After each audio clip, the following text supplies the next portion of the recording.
Charlie Parsons for the Stomping Ground, powered by Wow Hydrate and available on DAZN. Not the only Stomping Ground member of staff that you will be speaking to today, Kalle Sauerland. Mr. We got the main man, Oscar Beavis, up on the stage today. Looking forward to that for a very, very, very historic press conference here in Dublin. The first ever time that Mick Conlan will be fighting in Dublin. I mean, when you say that, it just sounds a bit odd, doesn't it? You know, he's never fought as a professional in Dublin, which is unbelievable. But live on Channel 5, Friday night, not Saturday night, Friday night. And many thanks to our partners Ladbrokes and Oosh. I have to get that in as well, of course. No, look, I mean, Mick's now in the stage of his career, in the chapter of his career where it's high stakes, you know. If you would just hear the story of Mick Conlan and then be told afterwards he never fought in Dublin and never won a world title, I think they're in the wrong movie. Yeah, it's madness. But it is what it is. And Friday night we ticked the box of headlining in Dublin. You know, he's very, very tough Englishman in DAZN, who he's facing, bringing over a big fan base as well. So absolute cauldron in the Three Arena, the full Free Arena on. Sold well. Yeah. So, I mean, it's going to be absolutely jam-packed Friday night. I believe you've actually opened up more of the arena because of demand, so there's a few tickets left still there. To be honest, we didn't know what to expect, so we had quite a few production holds on there. We've let them go now as well. I think there's just under 400 left yesterday, so I'm guessing they're gone by tonight, if not tomorrow. So it's, we're going to have a packed house, which is, by the way, we're talking about the legend of Ireland. He's still the only amateur world champion. We all know the Olympic story. We all know about the robbery. And we all know about how close he's come to a world title. So, as I said, it's high stakes. Could have taken a much softer opponent for a homecoming show. I've done a few of those in my time. He didn't want that.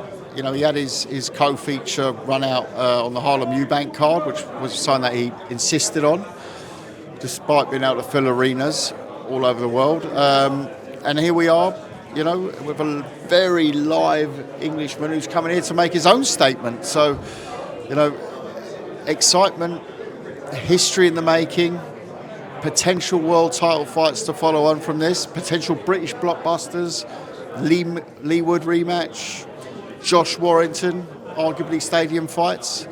So, you know, they're big things on the line, but there's no looking past Friday. I was going to say, Jack Bateson, a very live opponent, though. That's why there's no looking past Friday. It's not one of those fights where, you know, we can have a chat about what if. I've told you what if, so, you know, I think there's no looking past Bateson. He's an extremely tough fighter. I watched a couple of fights of his actually on the plane on the way over here this morning. Which I'd refreshed my memory of how good he is, actually. He's a phenomenal fighter, so very, very exciting. Cracking card, 12 fights. Nissa never goes short on his fights. Take all 12 slots, so, you know, a long night. Available all the way around the world on Fight TV, the whole card, and, of course, live on Channel 5 in the United Kingdom. Charlie Edwards returns, co-main event.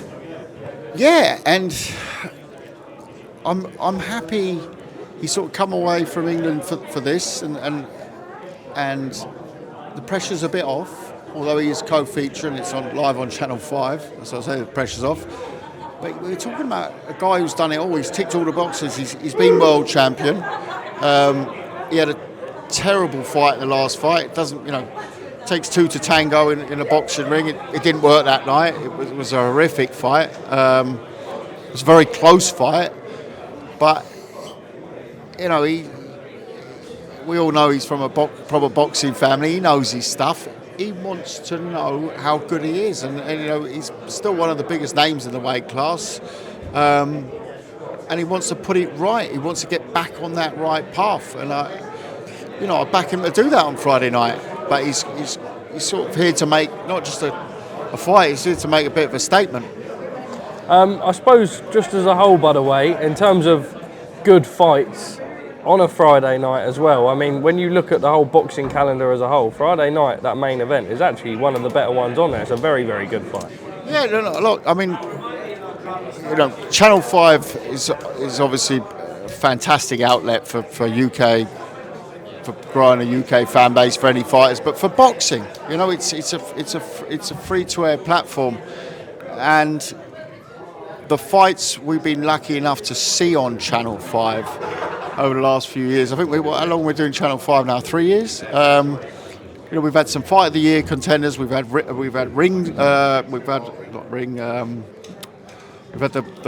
Round of the Year a couple of times as well. So it's, you see the quality you get on it, and it's important because, especially those British title fights, they serve up some excellent boxing.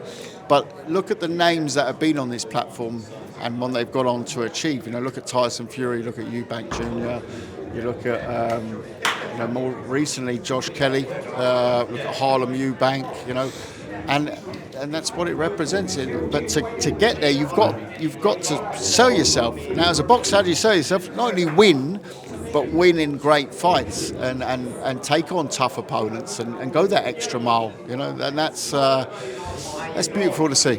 Trip to Nottingham on Monday, was it, Kalle? Yeah, it was a bit early Monday, I thought I'd let the Cobra cool down a little bit. I was going to do the 9 a.m. up there Monday, but I thought, no, I let him have that session in the gym. I've watched it back twice because I was listening to, and if you haven't seen it, go look at the Cobra's podcast on his channel. Ridout with a little appearance as well. Yeah, Ridout from DAZN. I thought he spoke very well. Really well, didn't he? Yeah, maybe he's going to be in the promotional race soon. He joined us for a beer afterwards to de-stress. Yeah, I said to him, you're lucky he caught you early and you weren't like 4 pints deep. I think they just had half a Corona before. But you know what was... He asked some good questions as well, and he answered them well. Both names. Everyone knows Darren Till, everyone knows Carl Froch. And you don't know who's going to win because you don't know what Carl Froch still has. And you don't know how Darren fares against the traditional boxer. So it's come on, I don't need to sell this to her. Is it realistic? Because everyone knows that Darren Till will take the fight. It's just a matter of if Carl Froch will take the fight. Now, over the last year or so, we've seen him relentlessly call out your Jake Pauls, etc. Darren Till, obviously not on that wavelength, but he's headlining a lot on DAZN, Misfits shows. He can clearly fight a bit. People are entertained by him. He still has that strong hardcore MMA following. He's a big personality. He's a scouser. I'd love to see it personally. Eddie Hearn the other day was saying how much he'd love to see it.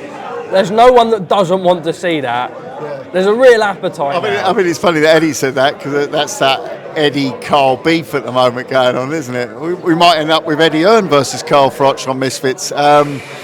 Or in some weird way, Eddie will end up representing Carl again. Yeah, maybe I get a call off Eddie this afternoon. Look, joking aside, I think we'd all be curious to see it. Let me put it like that, right? We'd all love to see it. But it's down to, and we can say it's down to money, but the money's there. I was going to say, but from a broadcaster point and a promotional point, is it not all systems are go? Let's fucking make this. The money's there, but it's not like a normal fight. If it was a normal fight, I wouldn't be here. I would have taken that 9 a.m. In fact, I would have gone up Sunday night. Yeah, I would have camped outside to get the deal done. I've done it before. I've had to do it before, but it's a different situation now. With Misfits, because I'm not going to go and force myself on a guy who hasn't been out in the ring for 11 years. He said quite categorically, he said it's two things. If you break down the interview, it's two things. One, money. Two, has he still got something left? And he said he doesn't need it all. He said he needs, what did he say, 50%? He needs to absolutely do a number on Darren. So it's about, does he have that 50% left? So I need him to go and do what he has to do. And, let's not forget we're talking about full-time world champion, Hall of Famer. and he knocked my man out in front of 80,000. So it's, you know, he's got to go away now, and that's why I left him a few days now to find out has he got it? You know, can he back the talk up, so to speak? You know, Gut feeling, does it happen? Yeah, it happens. That's my gut feeling. So, Cal. That's my gut feeling. But I'm often wrong with gut feelings, so but that's my gut feeling. I've always been a big supporter of Misfits, if I'm honest. I think maybe from my age group as well, it's like you'll see characters. You're pulling the old young card, are you now, Charles? He's pulling the old young card. Did you actually just say from my age? Yeah, but it's true. Like looking at me like I'm some. I'm 22, mate. How old are you? I'm yeah, there we are. But another couple of years till I hit the big 50, I always really enjoy it, right? And I think now when people look at the show that you had on Saturday night, they see the MMA contingency and Tony Ferguson. They see Luke it was a different type of Misfits. They saw Joey Essex, even that. Yeah. I think it really worked on Saturday. Listen, it did, but it was. I don't know. I mean, I don't know how many of those style we can put on. I'd love to do loads of them, but it did huge numbers. Massive numbers. It seemed a real success. From all over, every demographic possible. I mean, you had classic Misfits, absolute classic Misfits. We saw the Hagler Hearns of Misfits in terms of Joey Essex Namiro. I said Hagler Hearns in slow motion. Absolute barn burner of a fight. So good. Traditional Misfits, let's call it. Then you had pro fights, great. Really cracking pro fights, actually. Amir Anderson, tough opponent, 10-time national US champion. You had, John Ingram on early. You had Ty Mitchell beating the WBA Intercontinental champion, Sean Hemphill, on a split decision. Very, very tough fight, very technical fight. And then you had Misfits MMA for the first time. I mean, it only lasted 15 seconds. Dylan Dennis taking out Warren Spencer.